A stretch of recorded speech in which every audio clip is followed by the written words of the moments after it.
Selanjutnya adalah setelah tahapan-tahapan berikut, ada beberapa badan regulasi yang memiliki kaitan yang sangat penting dalam hal merger dan akuisisi di Indonesia.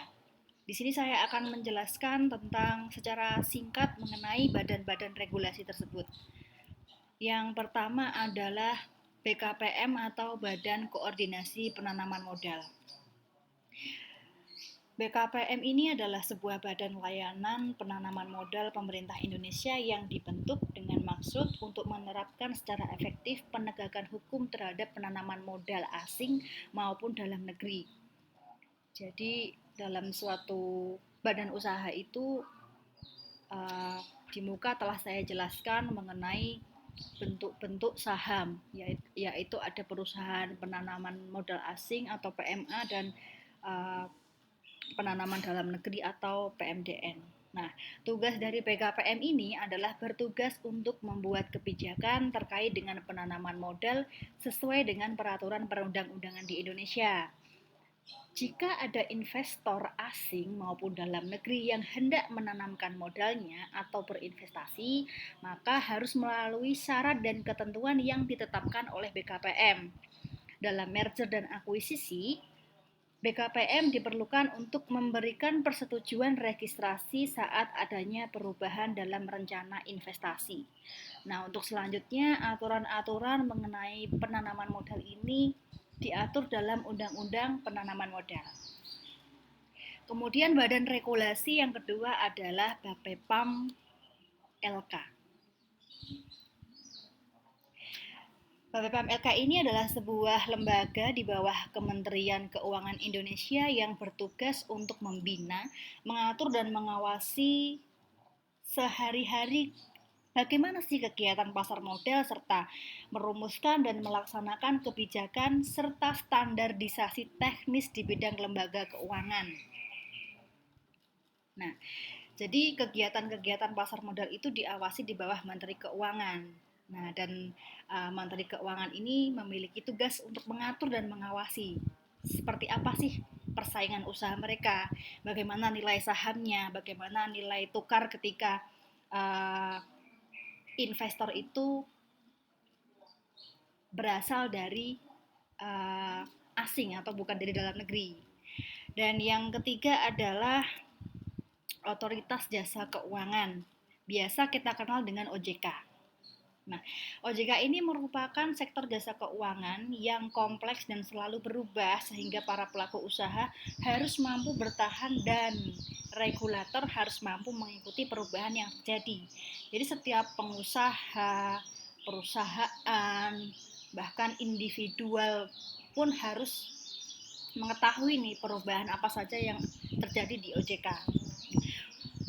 Untuk mengurangi resiko yang ada pada sektor ini, pemerintah menyadari pentingnya lembaga yang mengawasi kegiatan sektor jasa keuangan, maka dibentuklah OJK. Otoritas Jasa Keuangan ini merupakan lembaga yang dibentuk berdasarkan Undang-Undang Nomor 21 Tahun 2011 yang bertugas menyelenggarakan sistem pengaturan dan pengawasan yang terintegrasi terhadap keseluruhan kegiatan di dalam sektor jasa keuangan, baik di sektor perbankan, pasar modal, dan sektor jasa keuangan non-bank seperti asuransi, dana pensiun, lembaga pembiayaan, dan lembaga jasa keuangan lainnya. Pembentukan OJK ini ditujukan untuk mewujudkan sistem keuangan yang stabil, meningkatkan transparansi, melindungi kepentingan konsumen, serta mengurangi praktik kecurangan. Hal ini diharapkan agar kegiatan sektor jasa keuangan berjalan seperti yang diharapkan, yaitu efektif dan efisien. Nah, OJK ini mengawasi tentang lembaga-lembaga keuangan seperti asuransi, kemudian bank, dana pensiun, bahkan segala jenis yayasan dan lembaga-lembaga institusi yang lainnya yang bergerak dalam keuangan. Yang keempat adalah Komisi Pengawas Persaingan Usaha.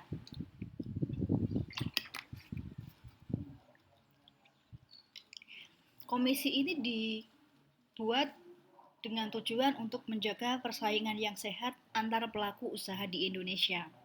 Nah, pemerintah Indonesia ini mendirikan KPPU, yaitu institusi pemerintah independen yang didirikan untuk memenuhi larangan praktik monopoli dan persaingan usaha yang tidak sehat.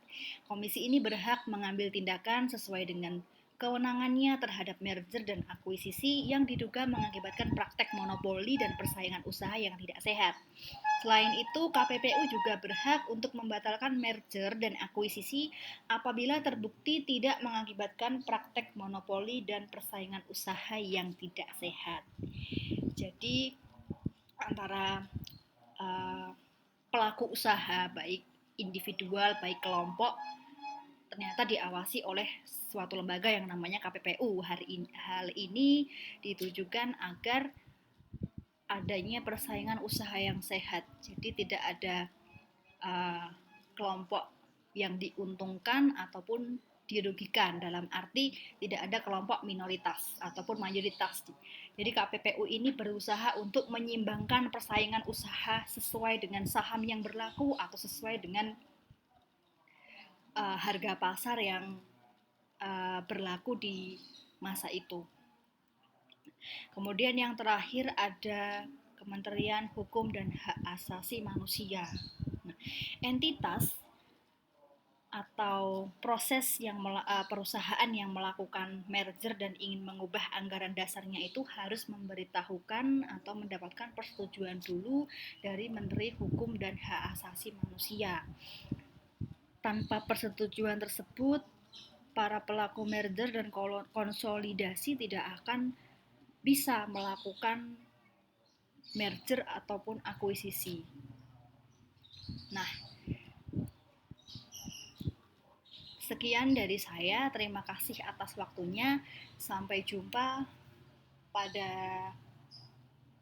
modul berikutnya. Terima kasih. Waalaikumsalam warahmatullahi wabarakatuh.